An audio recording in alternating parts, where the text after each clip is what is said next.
Welcome to the Epic Company Culture Podcast, where your host, Josh Sweeney, will give you, the business leaders, HR professionals, and company culture aficionados, the knowledge you need to take your company culture to the next level. Hello, and welcome to the Epic Company Culture Podcast. Before I get started, I'd like to thank Prototype Prime for this amazing podcast space. Today's episode is all about sales culture, and we have Tate Haymond here today to tell us about his experience with sales culture. Tate, it's great to have you on the show. Thanks, Josh. I'm happy to be here. Yeah, well, thanks for making the drive. Tell us a little bit about yourself and the company you work with. Sure. So my company is Evestment. We're based and headquartered here in Atlanta. We're a financial data and software company. So managers report their information to us, and then investors look at the data to decide who to give their money to. And managers look at the data to figure out how they're doing relative to their competitors and peers. And then we build analytics around that. So some of it's individual analysis of a manager, some of it's big data trend analysis that we might do.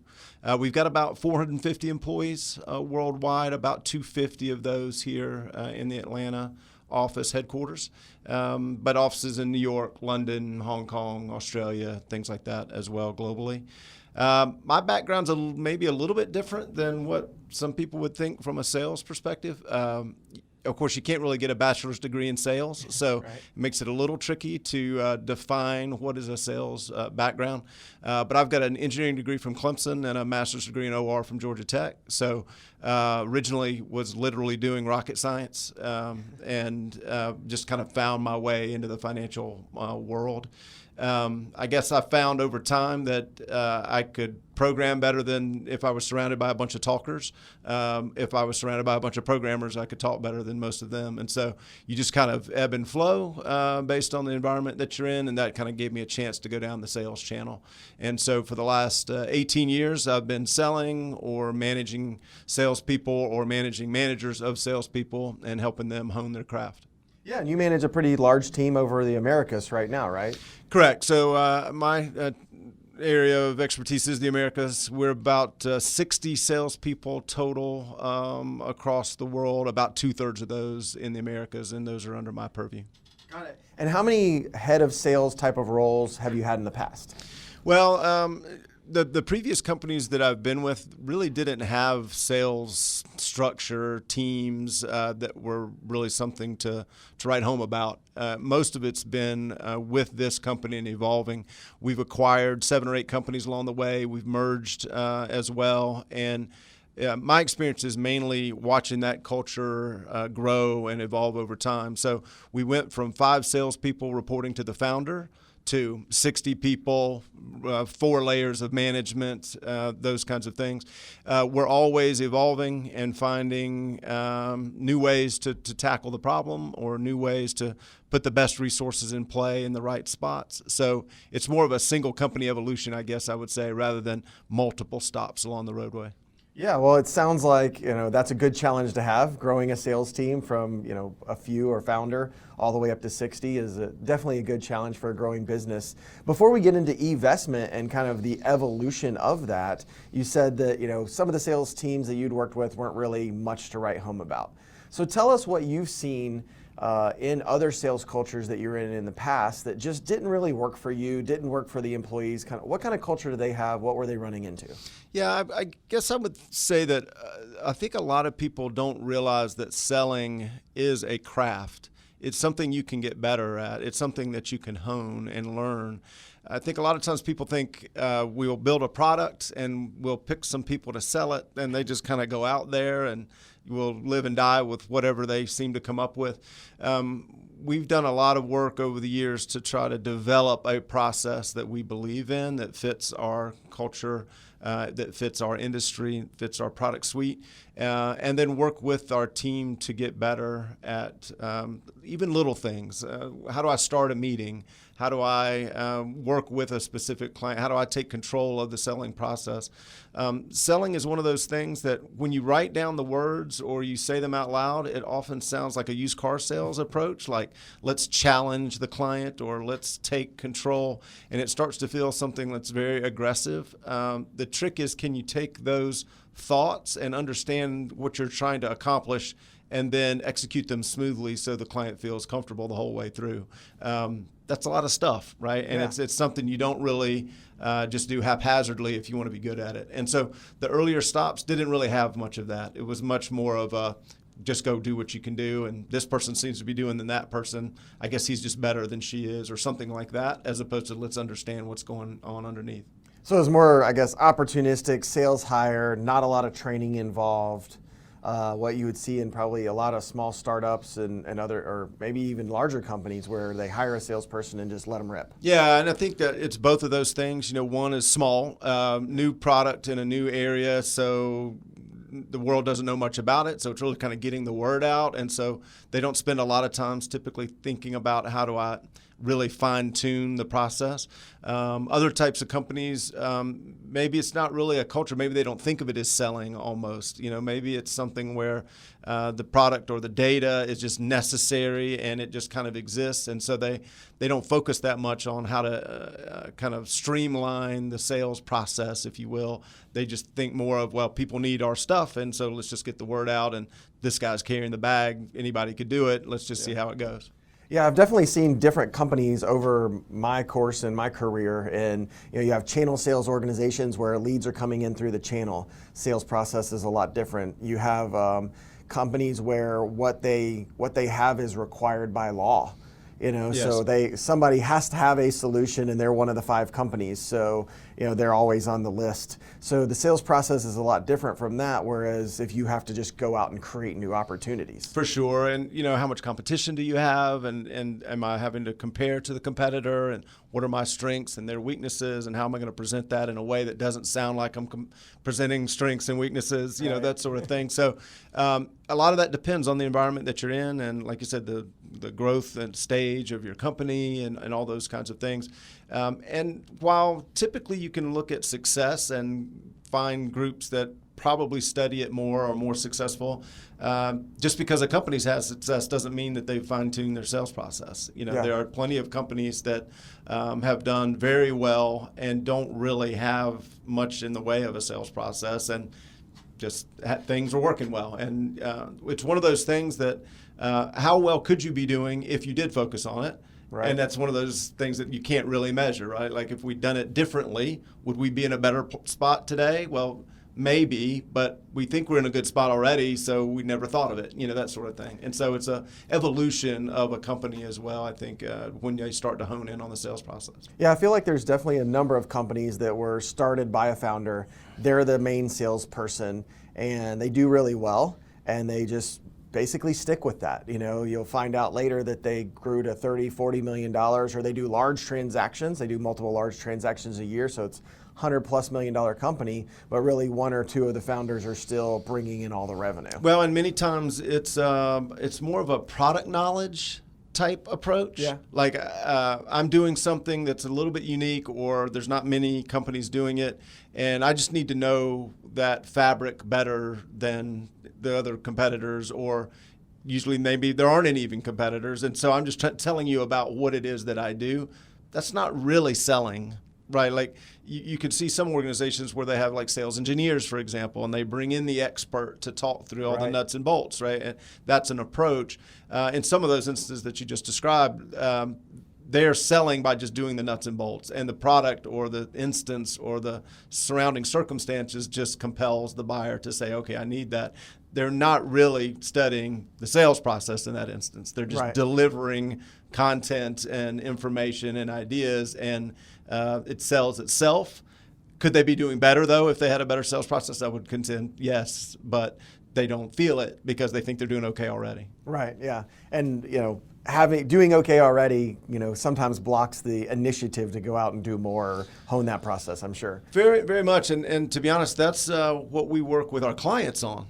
So if I've got a client that I'm trying to prospect into, they may think that they're doing fine already. And so the biggest challenge is, are they willing to change the way they're doing something in order to try to get better? And if they're comfortable and they don't see an impetus for change, then you don't really have anything to sell at that point. I mean, that's really the crux of the matter. They have to decide that they have something that they want to improve upon. You talk about pain points and things of that nature, but at the end of the day, they have to change the way they're doing something, and they have to want to do that. And if you can't get them there, or they can't get themselves there, you don't have anything to sell at that point. Yeah, I definitely understand the challenge of seeing if they recognize the pain point, because as you get higher up in the tiers of like management, it gets even harder and harder because it's removed from the front line. Obviously, we do company culture, sales culture, different initiatives around that. And sometimes I'll talk to a few employees at a company, and their view of the world is very different than a CEO. And the more layers, the more abstraction that creates. And CEO says, we don't have a problem. That's exactly right. The retention rate may say something different, or some of the other challenges I'm seeing and hearing are going to tell a different story. Well, and the perspective there is super important. Again, from your client's perspective, we sell a product that many times the client has built their own. Okay. So if I'm talking to the person that built it, they don't see a problem, right? That I built it. It's going fine. There's some right? ownership I like there. it, right? Yeah. It's okay, and I'm kind of proud of it, and so I don't really want to do any changing. If you talk to the layer up, the executive, the decision maker, the message there then is if Fred, who built this, leaves, what happens next? I mean, he's the only one that knows how it works. So what kind of risks do you have in play by putting all your eggs in one basket in a homegrown system that nobody else knows how to operate, and no one in the world can help train new people on it because there's only one guy that knows it. So that messaging is completely different to who am I talking to in that sales process. At the same time, it can be inverted. So Fred, down at the analyst level or the user level, has a big problem. And maybe it's a very inefficient process, and he can't get things done in an amount of time. So it means he can't cover as much ground or just be as productive as he would like to be. But if he just walks down the hall and says, I need $50,000 so I can be more efficient, the executive says, well, I think I pay you to do that stuff. Like, if I make you more efficient, are you just going to lower your handicap? Like, what are you going to do with that extra time that's going to mean something for me? So you can't arm Fred to walk down the hall to say, I just want this because it'll make my life easier. We have to then work with Fred to say, either get us in front of the decision maker or train Fred for what are the things that your decision maker cares about, so that when you say, I'm going to free up some time, you're going to then apply that time to make, let's say, more money for the decision maker. Now you've got his attention because that's the problem he's trying to solve. So understanding that dynamic and know who you're talking to in that process is very important, because you can lose deals that you thought you had won because that last bit wasn't communicated to the right person. Yeah, definitely. I mean, each person is looking for a different solution. Correct. They have a different challenge. In that case, Fred needs to be armed with the information to go upstream. And then, in the inverse situation, Fred needs to know the risk and other things that are happening in the business that are basically requiring the change to happen. For sure, yeah. And like I said, in his world, in his cubicle, in his closet, he may not even be thinking anything of the larger business problems. And so you have to understand which side of that fence are you on and how are you presenting things properly so that you get both those boxes checked. If you leave either one unchecked, you're at risk of closing the deal. And so you want to make sure you understand that thoroughly. Yeah, I love it. So Evestment, you said earlier that you've grown through acquisition, a lot of changes over the years, and you've been there, 11 years now? 18, actually. 18, okay, my bad. No, my bad, actually. That's okay. So you've been there 18 years, so you've been along for that ride. Tell me about what it was, what sales culture was like at the beginning and the evolution of that. What does it look like now? Yeah, like I said, it's changed vastly. We were actually purchased by NASDAQ. We were private equity owned until about 18 months ago, and we're purchased by NASDAQ. So that's another, change agent. But like I said, originally you have 2 founders of a company and 5 salespeople that all report to one of the founders directly. And there's really no sales process or things like that. There's territories that are defined, and you're just supposed to go out and talk to people, and there wasn't a ton of competition, and so again you kind of make hay while the sun shines and everybody's cool. But even then you could see the very, very first salesman, for example, had an override on the rest of the sales people that came on board. Hey, I'm the first one. You're going to bring on someone else that's going to cut into my opportunity set. I should get an override. Okay, great. Well, as the company continues to grow, that becomes unfathomable, and so that kind of goes away and melts off. Then you start thinking, well, we'd like to be as best we could. Should we do some training of some sort and try to understand like what are good processes? And there's a ton of different, sales training methodologies out there. I think you could probably learn something from all of them. I think some of them have a lot of extraneous stuff that is maybe even more confusing than anything else. And so a lot of it is, what is that evolution for the situation that you're in, the products that you're selling, the industry that you're in, to how do we hone our craft in that environment, I think is the key. But as that evolves, and the big move was probably about 8 years ago. One company was purchased by a private equity firm, so that put some new heat on, okay, let me introduce you to some people that are in our portfolio that sell well, and let's start learning about that.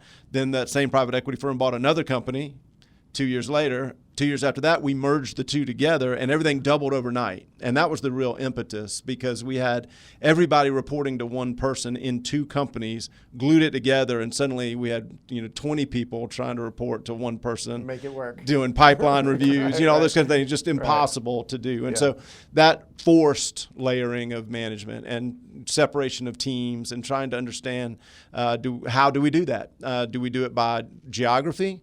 Okay, yes, we've done some of that now. So we have EMEA, Europe and Africa and Middle East in one kind of regional output, Asia and the Americas. Well, within each of those, though, now we've got client type separation as well. So one group works with the manager side, another group works with the investor side. So we've split that. And so the evolution as the company grows, we now have $100 million in annual revenue and 60 salespeople.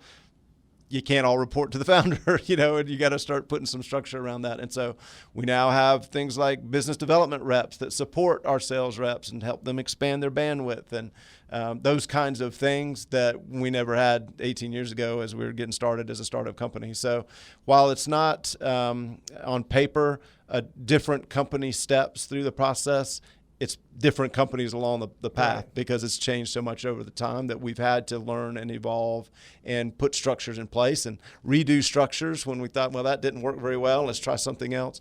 And for us, it's interesting because we've always and continue to view ourselves as a growth company. We're always shooting for 20% growth a year.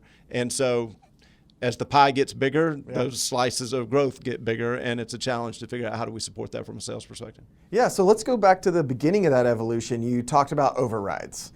So one, explain overrides to our listeners, and also tell us, if they're a small business, how do they keep something like that from happening? What decisions do they need to make now to think about what's going to happen when they add new salespeople? Yeah, it's a great question. I think, first of all, overrides basically just mean, let's say I'm the only salesperson at the firm, and then we hire you to come on board.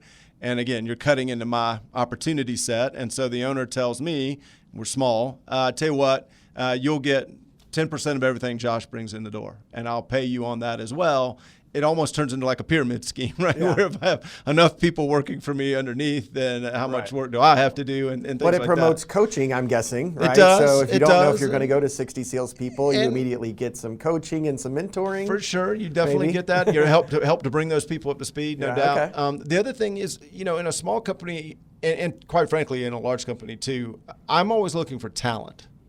If you give me talent, I can be successful. We can sell chocolate chip cookies if we've got talent. I don't really care what the product is and things like that if we've got talent. So you have to figure out, how do I hold on to my talent as well, right? And so that's a situation. You've got someone who has the entire world, and now let's say you cut that in half. Is that person still going to be incentivized to say, this is a great company, I want to stay here? And if you think they're talented, you need to work on some creative ways to make that work. To me, as the team grows and things get bigger, you still can't lose focus on what we talk about as the runners, right? You've got runners and joggers and walkers, and you want to focus on the runners. Those are the guys that have the best chance to overachieve and give you outsized results. You want to help the joggers if you can become runners, and the walkers, you pretty much should just let them walk through the door, and that way you're focused on the right side of that equation. And so as things grow and you get more and more people involved, and you've got to start figuring out, how do I emphasize the runners? different techniques have to come into play. And it doesn't always mean you have the same rules for everybody. I mean, it's Jimmy Johnson was a Dallas Cowboys head coach, and he had different rules for Emmitt Smith and Michael Irvin and Troy Aikman than he did for the free agent guy that just walked onto the team, right? I mean, you produce, you get different situations and circumstances, and so I think that's okay. That's a healthy environment to me, as long as it's clear. Everyone knows what the situation is and how do I evolve and what's my path for growth and why does this person get something that someone else doesn't, and you can back all that stuff up. I think it's healthy. Got it. So after that, you mentioned a little bit about training and different methodologies. So there's a lot of different methodologies out there for sales training. Would you generally say that it's better to at least have a methodology than to pick the perfect one? Or what are your thoughts around that? Because I know a lot of people, I've gone into a lot of organizations in the past implementing CRM and things like that where there was no methodology. And I almost felt a lot of ways, hey, just pick something and start moving in that direction. So you have vocabulary, you have training, you have other resources that can train your team as opposed to going at it alone. So what are your thoughts on that? Yeah, I would agree with you there. I think I think you need to be open-minded to try to always look to improve. As I said, you can hone your craft, so continually look at that. But if you just let everyone go do their own thing, then you don't have any way to know. Like, is this person just lucky, or they like her better, or they like him better, or what's the deal, right? Like, how do we take that and repeat it, right? Like, if I'm going to grow a team and I need to bring new people on board, your methodology, I don't believe, is going to be very successful if you just say, well, here's some new people, good luck. Right. I mean, you have to have some way to give them some guidance and coaching and mentoring. So for example, we use what we call the 4-step start. Every time we start a meeting, we define what that's supposed to look like. And there's 4 steps. Each of the steps has meaning behind it. And the word choice means something. And it's one of those things that if you write it down, it feels very wooden, but there's meaning behind why you're doing what you're doing. And so then it's just the practice of making that sound comfortable in front of the prospect and the client. But we don't let that go without coaching and structure around it, right? And if someone says, hey, I'd like to modify this, fine. Like, what's the idea? Let's do it optimally. Is there a reason we might tweak this word or add a 5th step or whatever it might be? But that's modifying a process. That's not an empty vacuum that someone is just thrown into to go figure it out themselves. And if someone has designed a process that's really working, why would we not try to share that expertise with others? And so, I think picking some sort of process that you think fits your world is important, because then you can modify an existing process. It's very hard to modify something that doesn't exist. And if everyone's doing their own thing, you don't really have a process. Yeah, I definitely understand the need and have experienced the need to put kind of upper and lower bounds on it. There's the green field where you just hire a sales rep and say go, which normally doesn't work out very well. And then there's so many restrictions where they don't have enough flexibility to adapt. And somewhere in the middle is kind of the sweet spot. Yeah. And talking about that verbiage, I was an enterprise sales engineer for years. I had Southeast and EMEA. Yeah. And even in the demo training, like when we learned in sales engineering how to do a demo and how to do it correctly and the word choices we picked, there was lots of questions we were asking ourselves. Why did we show that? Did it have a meaning, or did we tell them, and you can click this button? Like, pretty sure they know they can click that button, but you see it all the time. So what are, with kind of that button example, what are some sales faux pas, things that you've seen over the years where, you would tell our listeners, I've seen it, multiple companies do it, wouldn't recommend it that way? Well, I think there's a couple of things, and I guess if you're talking kind of generalities, one of the things you have to look out for, I think, is a demotivating manager. They're tricky to find and uncover, and that's the problem. No one wants to be demotivating. Typically, a sales manager is tied to the performance of the people that they're managing, so they don't want that to go poorly. And so it's something that can be easily masked. Everyone's trying hard, it's just not working. And if you get into that situation, you run the risk of having lower numbers than you would hope to get out of that group. You also run the risk of now losing talent, which is like the worst thing you can do, is put people in a situation where they're not enjoying the role, or they're not having enough success, or there's too much stress there. And so what you really need to focus on is keeping connectivity to the members of the team as well, so that they have an outlet to talk to you about problems that might be going on above the middle management layer, if you will, because I think that can definitely put people into a bad spot. And like I said, it's not obvious. The person's not trying to do something wrong. And so it's one of these things that can go on and on and on, and you don't realize it. And so that's one of the big things I think you want to kind of keep an eye out for. One of the things that I think is interesting from a debate perspective is territories. So you just described them. I don't have territories. So in my teams, and it's, I wouldn't say unique, because I know there are some other people that do it. Most people use territories because it's easy. If I define it, then there's no argument. There's nothing to discuss. There's nothing to think about. Right. As I said, with my background, I'm more of a thinker, probably, with the math and engineering. And so I don't mind thinking about stuff if I'm trying to get it right. Territories to me, and it obviously depends on the situation and things like that. And as I mentioned, we have some territorialization because of time zones. If I'm trying to call Hong Kong from Atlanta, that's tricky for sure, right? So some of that makes some sense. But within the Western Hemisphere, my reps can go anywhere they want to and pursue any piece of business. To your point, to me, that allows my runners the most opportunity. If they want to follow the sun east to west, they can. If they are really good at asking for referrals and getting reference business, they can follow it. There's nothing worse than being really good at asking for a referral, giving it to you, and it starts with the wrong letter. Right. Or it's in a different state, or zip code, or any of those kinds of things. And then you're like, I just busted my butt to try to find business for myself, and now I have to hand it to this person who maybe I don't think is nearly as good as I am. Yeah. They did nothing, and yet I get nothing, right? And also, when you get those territories from a management perspective, everything's ring-fenced. So let's say I have an underperforming sales rep in a territory, I can't really do anything about it. Right. If I've got something in a non-territory environment and someone's not handling something well, I can just take it from them and give it to somebody else, because there is no boundary that I've crossed or any rule that I've broken. I'm just saying, doesn't look like you've contacted these people or done a good enough job of staying in touch.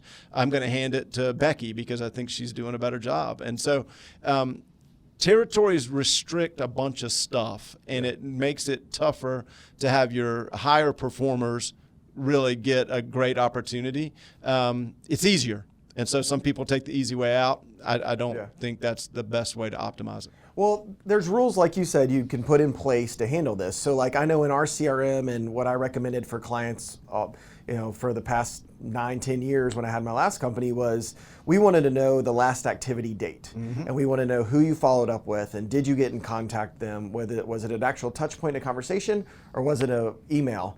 And then I'm assuming you have some rules around that says, well, they got this lead, that's assigned to Joe, this other rep, but I can go in the CRM and see that he hasn't contacted them in more than 90 days, so run with it. Is that how you start to solve some of those types of challenges? It is. Or do you have other systems? It is. I mean, the CRM is everything in that world. And we always say, if it's not in the CRM, it didn't happen. Right. So, you can't tell me, oh, I actually called them 7 times. It's like, well, I don't see it, right? So, and that's how we try to keep everybody peaceful. There's rules around that. We need to be talking to a prospect within the last 30 days. If we have an activity scheduled, we need to make sure that that's not more than 30 days out of date. So we give a little bit of cushion. Like if you didn't call them yesterday like you were supposed to, the sharks can't jump on it. But if you haven't seen it in a month, I'm guessing you're not going to go find it, randomly 2 weeks ago from now. So,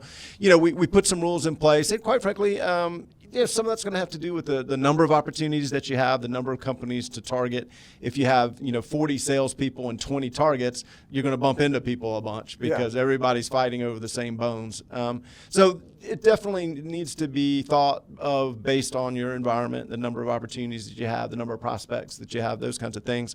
But if possible, fewer territories, less definition to me helps the people that want to help themselves. And in sales in particular, people are looking for aggressive talent that wants to overachieve and most of the time make money. And so as a result, you got to give those guys that kind of opportunity or they're going to find another one.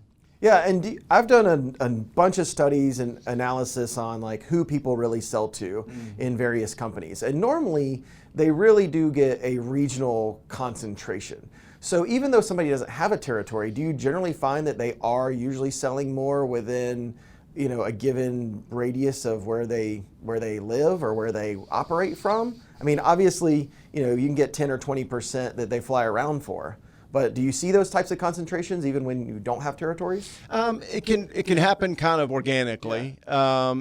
A lot of our product, it's a software product and data, so we can do a lot of things over the web with WebEx and demonstrations and things like that. So that doesn't have the travel restrictions that we might have in other situations.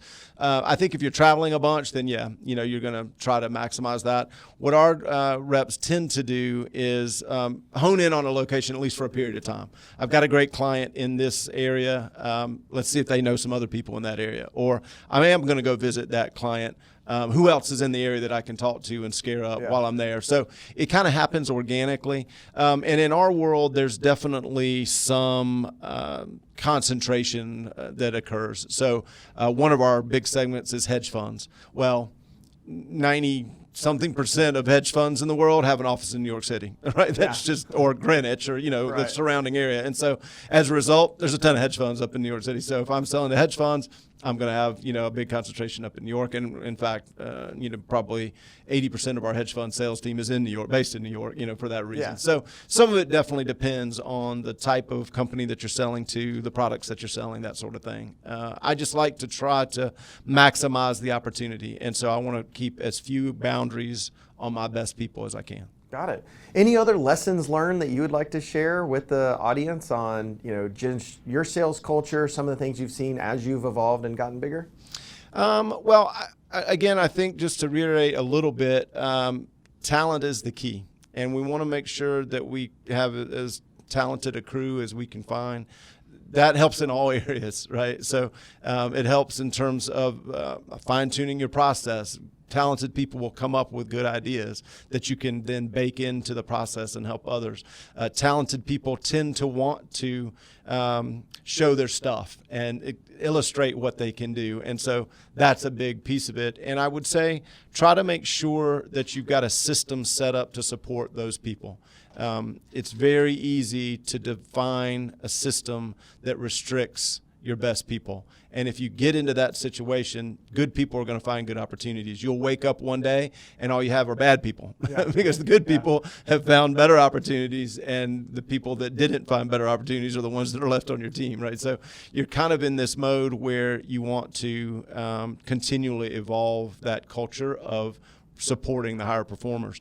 The other thing that I think you can do is we are constantly evolving the growth of that approach. So I mentioned we have business development reps that support our sales team members. We're looking to evolve that even further with more of like a junior sales rep role. So instead of having to jump all the way into a full quota carrying rep, they may have a smaller quota and give them a chance to kind of get started up that ladder. We'd like to cultivate our own talent if we could. It's very difficult to interview and understand what you're getting in a 30-minute discussion or over dinner or whatever it might be. We'd rather pick from within our own pond if we could and promote from within. That's another great culture thing, right? Like if people see that there's opportunity and as the company's expanding and there's new divisions that are being born and people from within the firm are getting those opportunities, another great way to keep talent. So all of that is about talent involvement, and we've found it difficult to always go out and find good talent. I don't have a list of 10 people that if I have an opening, I can call immediately and I know one of these 10 are there. It's a hunt. And so if you can evolve your own, you've got another leg up. Yeah, I think the hunt is real for everybody now. There's a talent shortages in every industry. I just read an article the other day that mentioned, Gartner had mentioned that the biggest risk to organizations now is the talent shortage. Yeah. So they went out and surveyed all these CEOs and executives and said, this is the new risk for 2019, 2020 moving forward. That's the number one challenge. And certainly as a company grows, right, the problem gets worse, if you will. I mean, if you'll think about it, let's say you have 10% of your staff is not performing well. Well, if you have 40 people, that's 4 people. If you have 400 people, it's 40 people, right? So suddenly you got 40 people you have to deal with. And think of it from a management perspective and how do I work with and manage people like that. It's not a fun thing to have to deal with that or, ask people to leave or hire or, any of those kinds of things. And so the problem only gets worse if you are in a growth mode because the numbers get bigger and the number of people get bigger. And so the talent shortage is key. You want to make sure that you put the best opportunity that you can in front of your best people so that you kind of culturally grow the talent base. If you've got high performers that are doing well and are compensated well, they'll also find magically other people like them that suddenly show up. So all of that works well together. And I think it's, like I said, the easier route is to define things in a way that I don't have to think very much about it. In my experience, that tends to hurt your talent growth because undue restrictions get in the way. Yeah. So my last question is a little bit back, still on the talent piece. You mentioned there's good and there's bad talent. Earlier you mentioned there's managers of salespeople that kind of detract and demotivate, but they're in hidden ways. What are some of those hidden ways that people need to look out for, our listeners would need to look out for and say, is that happening in our environment? Yeah. First of all, I would say most sales managers were salespeople. Mm-hmm. It doesn't mean that's the right way for it to work. To be honest, they're almost diametrically opposed personalities. I'm a salesperson. I'm eating whatever I can kill, and so I'm out there by myself, and my job is to hunt, and it's just for me, and it's all about me, and that's the focal point. Now I'm a manager. It's not about me. It's about the people that work for me. And so here comes an opportunity. Do you feel good about helping someone else succeed with that opportunity? Or do you still have remnants of that hunter approach that you just can't quite let go of? And so most of the time, the sales management people come from sales, and that's not always maybe the best place because from a personality trait, that's just not really a good fit, right? So I think that's one thing to kind of keep an eye on. Like, is the person able to make that transition? I know for myself, I moved into a mode where the value that I bring to the company is developing people, right? So yes, we're measured, number of sales, opportunities, pipeline, all those kinds of things. But if I close one opportunity, that's not as impactful as if I can teach 10 people how to close 10 opportunities, right? And so the question is, can you make that move or not? The other thing is, if you're in a management position, you're trying to look out for some of these things. Sometimes it's little things like slight gigs or comments that are really kind of out of place, but it's maybe in a group setting, and so the salesperson, the receiver of that comment, doesn't feel like in that group they can say anything to say, hey, that wasn't really motivating. And so it's those little digs, and sometimes you try to laugh it off like that wasn't that big a deal or something like that, but it grows over time. It's almost like in your personal relationship, if you've got some sort of problem with your spouse, partner, whatever, it's usually better if you address that up front, no matter how small it is, because what you'll do is wake up 2 weeks later and suddenly 7 things have happened, and now it's a bigger problem. You continually don't take out the trash or whatever the instance might be, right? It'd be much better if we just address that up front. And so you've got to look out, because in that dynamic, the salesperson may not feel comfortable doing something to address the problem, and it just may exacerbate and grow over time. And so if you've got a manager that's not been successful or hasn't been in your company, and so you're not used to how that person works or the culture of management in your company or something like that, like I said, it can sneak up on you because they're not trying to do anything wrong. It just may be that they're not a good fit for the dynamic that you put in front. And so if something like that happens, it can sour a lot of people and now it's starting to cost you talent, and that's where you got to try to keep an eye out for it. Yeah, definitely. I know both of those things have come up in my personal and professional life, right? I mean, the digs and, addressing issues immediately with people, friends, spouse, family, all of that. And then, the same thing with the managers of sales teams. I've always been trained that you don't take your best salesperson and make them a manager. Yeah. Totally different person, totally different job. The personality traits are different. We train people on that now. Same thing with you hear about quota carrying sales managers. Like you can't carry a quota and train and develop people full time. There's just not enough time in the day. So there's just general, things that some companies end up doing, and we try to steer them away from doing those. Well, it's difficult though. So let's say I've got a high performing salesperson. What is their career path? Are they going to be carrying a bag at age 62, right? Is that I'm doing this and I'm just going to keep doing it for 40 years. You know what I mean? So it's very common to try to figure out, how do I help these people on a career path? If they're my best salesperson, it's probably unrealistic to think they're going to just stay my best salesperson for 40 years, right? So that's what happens. And then people are like, well, they're great, so maybe they can teach 6 other people how to be great. And so let's just let them start managing a team. And a lot of it has to be the person needs to want to do that, right? Again, I need to want to help other people be successful so that I can work with them and watch them grow and take pride in their performance and success.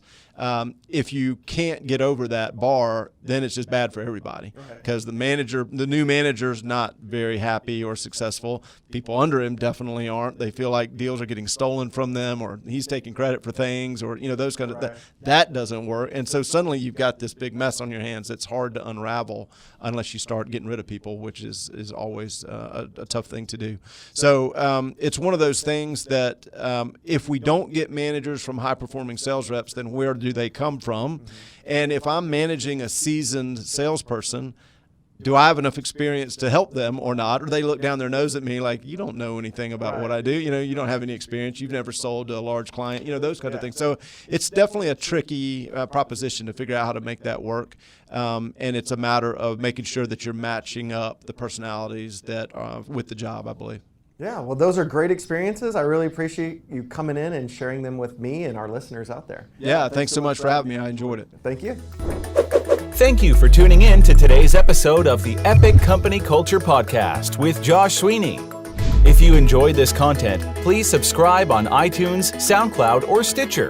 For additional content and transcripts, visit epicculture.co. If you have questions or topics you would like us to address or expand on, tweet us at epicculture1 or email at podcast@epicculture.co.